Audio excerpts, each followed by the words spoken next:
Good morning, welcome back to my new log. ಎಲ್ಲರೂ ಹೇಗಿದ್ದೀರಾ? ಎಲ್ಲರೂ ಚೆನ್ನಾಗಿದ್ದೀರಾ ಅಂದ್ಕೊಳ್ತೀನಿ. ಹಾಗೆ ನಮ್ಮ ಚಾನಲನ್ನು ಯಾರಾದರೂ ಹೊಸದಾಗಿ ನೋಡ್ತಾ ಇದ್ದು ವೀಡಿಯೋಸ್ ಇಷ್ಟ ಆದರೆ ದಯವಿಟ್ಟು ನಮ್ಮ ಚಾನಲನ್ನು ಸಬ್ಸ್ಕ್ರೈಬ್ ಮಾಡಿ ನಮಗೆ ಸಪೋರ್ಟ್ ಮಾಡಿ ಅಂತ ಹೇಳ್ತಾ ಇವತ್ತಿನ ವೀಡಿಯೋನ ಸ್ಟಾರ್ಟ್ ಮಾಡುವ.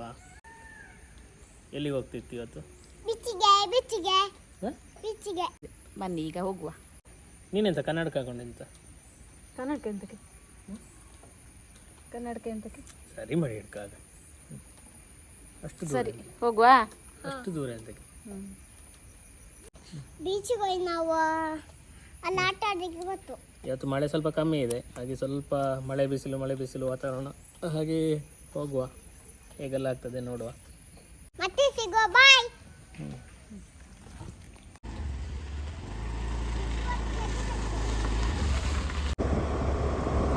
ಇವತ್ತು ಮಳೆ ಇಲ್ಲ, ಬಿಸಿಲು. ಎಷ್ಟೋ ದಿನಗಳ ನಂತರ ಇವತ್ತು ಬಿಸಿಲು ಬಂದಿದೆ. ಇನ್ನು ಮಧ್ಯಾಹ್ನ ಗೊತ್ತಿಲ್ಲ, ಮಳೆ ಬರ್ಬೋದು.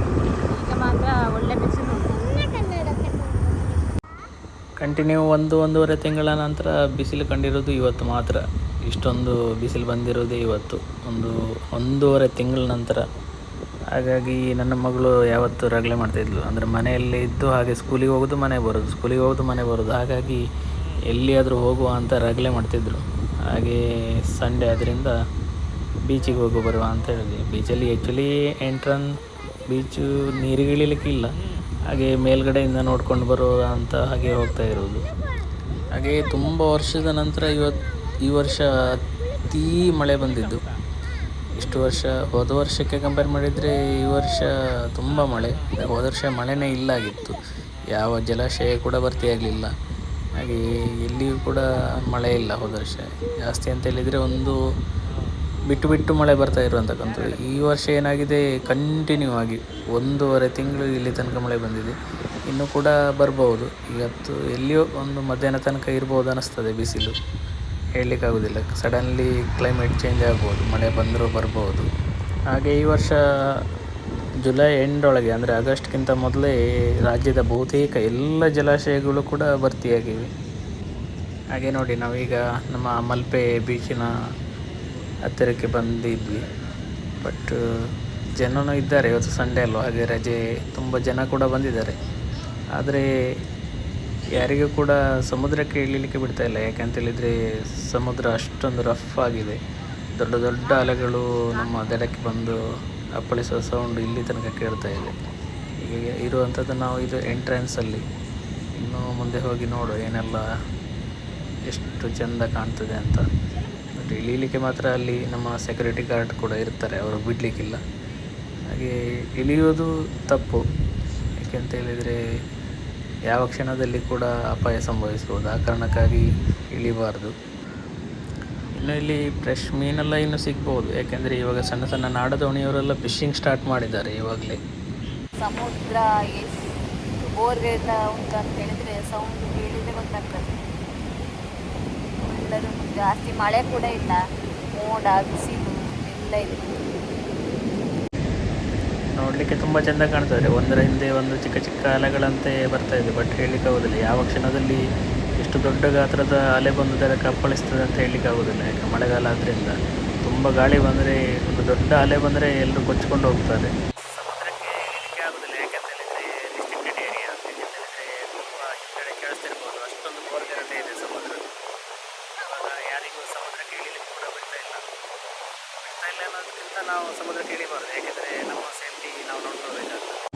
ನೋಡಿ, ಈಗ ಸಮುದ್ರ ನೀರು ಎಲ್ಲಿ ತನಕ ಬಂದಿದೆ. ಇದು ಇನ್ನು ನಾವು ಸಮುದ್ರಕ್ಕೆ ಇಳಿಬೇಕಂದ್ರೆ ಸೆಪ್ಟೆಂಬರ್ ತಿಂಗಳಲ್ಲಿ ಬಿಡ್ಬೋದು. ಅಲ್ಲಿ ತನಕ ಬಿಡಲಿಕ್ಕಿಲ್ಲ, ಯಾಕಂದರೆ ಅಲ್ಲಿ ತನಕ ಮಳೆ ಇರ್ಬೋದು. ಹಾಗೆ ನೋಡಿ ಎಷ್ಟು ಮುಂದೆ ಬಂದಿದೆ ಅಂತ ನೋಡಿ ಸಮುದ್ರ. ಈಗ ಬೇಸಿಗೆಯಲ್ಲಿ ಆದರೆ ಇಷ್ಟು ಮುಂದೆ ಇರುವುದಿಲ್ಲ, ಈಗ ಎಲ್ಲ ಮುಂದೆ ಬಂದಿದೆ. ಎಷ್ಟು ಮಳೆ ಬಂದಿದೆ ಅಂತ ಗೊತ್ತಾಗ್ತದೆ ಇದರಿಂದ. ನೋಡಲಿಕ್ಕೆ ಮಾತ್ರ ತುಂಬ ಚೆನ್ನಾಗಿದೆ ಇವಾಗ. ಹಾಗೆ ಎಷ್ಟು ಕಸ ಉಂಟು, ಎಷ್ಟು ಕಡೆ ರಾಶಿ ಹಾಕಿದ್ದಾರೆ ಕಸವನ್ನೆಲ್ಲ, ಬಂದ ಕೆಸವನ್ನೆಲ್ಲ ಅಂತ ಹೇಳಿದ್ರೆ ಎಷ್ಟು ರಾಶಿ ಹಾಕಿದ್ದಾರೆ. ಇನ್ನೂ ಸಹ ಅಲ್ಲಿ ಎಲ್ಲ ಬೇಕಾದಷ್ಟು ಕಸ ಎಲ್ಲ ಏನಾದರೂ ತಿನ್ನೋದು ಕುಡಿದದ್ದು ಅಲ್ಲೇ ಹಾಕ್ತಾರಲ್ಲ, ಅದು ಸಮುದ್ರಕ್ಕೆ ಹೋಗಿ ವಾಪಸ್ ನಮ್ಮ ದಡಕ್ಕೆ. ಕಸ ಎಲ್ಲ ಈಗ ನಮ್ಮ ಕೊಡುಗೆ, ಇದು ಪ್ರಕೃತಿಗೆ ನಾವು ಕೊಟ್ಟಿರ್ತಕ್ಕಂಥ ಕೊಡುಗೆ. ಈ ಪ್ರಕೃತಿ ತಿರುಗಿಸಿ ನಮಗೆ ವಾಪಸ್ ಅದನ್ನೇ ನಮಗೆ ಕೊಡ್ತದೆ. ಯಾಕೆಂತೇಳಿದರೆ ನಾವು ಆದಷ್ಟು ನಾವು ಪರಿಸರವನ್ನು ಚೆನ್ನಾಗಿ ಎಚ್ಚೆತ್ತುಕೊಂಡ್ರೆ ಮಾತ್ರ ನಾವು ನಮ್ಮ ಬದುಕು ಕೂಡ ಚೆನ್ನಾಗಿರ್ತದೆ. ಇಲ್ಲ ಅಂತೇಳಿದರೆ ಈ ರೀತಿ ನಾವು ಕೆಡುಕನ್ನು ಪ್ರಕೃತಿಗೆ ಮಾಡ್ತಾ ಹೋದರೆ ನಮಗೆ ಕೂಡ ಅದು ಒಳಿತಾಗೋದಿಲ್ಲ. ಆದ್ದರಿಂದ ಇನ್ನಾದರೂ ನಾವು ಎಚ್ಚೆತ್ತುಕೊಂಡು ಆದಷ್ಟು ಪರಿಸರದ ಬಗ್ಗೆ ಕಾಳಜಿ ವಹಿಸೋದು ತುಂಬ ಅತ್ಯಗತ್ಯ. ನೋಡಿ, ದಡದಲ್ಲಿ ಎಷ್ಟು ದೂರ ನೋಡಿದರೂ ಎಲ್ಲಿ ನೋಡಿದರೂ ಕಸದ ರಾಶಿ. ಅಲ್ಲಿ ಮರದ ತುಂಡೆಲ್ಲ ಇದೆ, ಅದು ತೊಂದರೆ ಇಲ್ಲ, ಯಾಕೆಂತ ಹೇಳಿದರೆ ಅದು ಯಾವಾಗಲಾದರೂ ಮಣ್ಣಿಗೆ ಸೇರಿ ಹೋಗ್ತದೆ.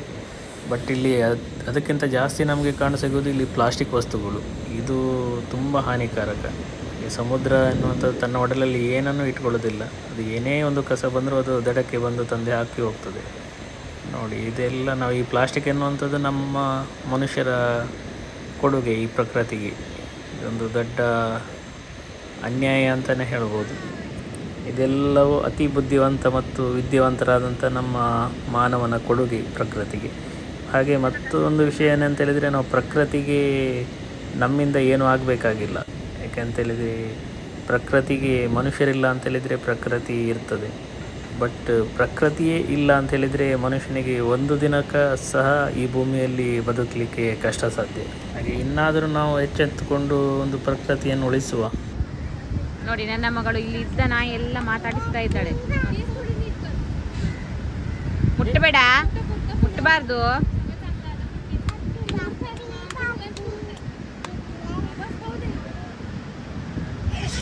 ಮಳೆ ಬಂತ, ಹೋಗುವ. ಏಯ್, ಕೈಯೆಲ್ಲ ಕೊಡ್ಬಾರ್ದು.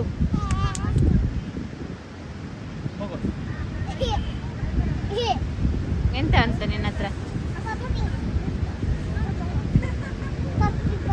ಹೋಗು ಬಾ. ಈಗ ಜೋರು ಮಳೆ ಬರ್ಬೋದು. ಇನ್ನು ಟೈಮ್ ಆಯಿತು, ಊಟದ ಟೈಮ್ ಆಯಿತು. ಮಧ್ಯಾಹ್ನ ನಾವು ಊಟ ಮಾಡಲಿಕ್ಕೆ ಹೋಗಬೇಕು. ಹಾಗೆ ಆಮೇಲೆ ಮನೆಗೆ ಹೋಗಬೇಕು. ಇದು ನನ್ನ ಇವತ್ತಿನ ವಿಡಿಯೋ. ಈ ವಿಡಿಯೋ ನಿಮಗೆ ಇಷ್ಟವಾದರೆ ದಯವಿಟ್ಟು ಲೈಕ್ ಮಾಡಿ, ಶೇರ್ ಮಾಡಿ, ಹಾಗೆ ನಿಮ್ಮ ಅನಿಸಿಕೆಗಳನ್ನು ಕಮೆಂಟ್ ಮೂಲಕ ನನಗೆ ತಿಳಿಸಿ ಅಂತ ಹೇಳ್ತಾ ಇನ್ನೊಂದು ಹೊಸ ವ್ಲಾಗ್ನೊಂದಿಗೆ ನಾಳೆ ಭೇಟಿಯಾಗೋಣ. ಎಲ್ಲರಿಗೂ ಧನ್ಯವಾದಗಳು.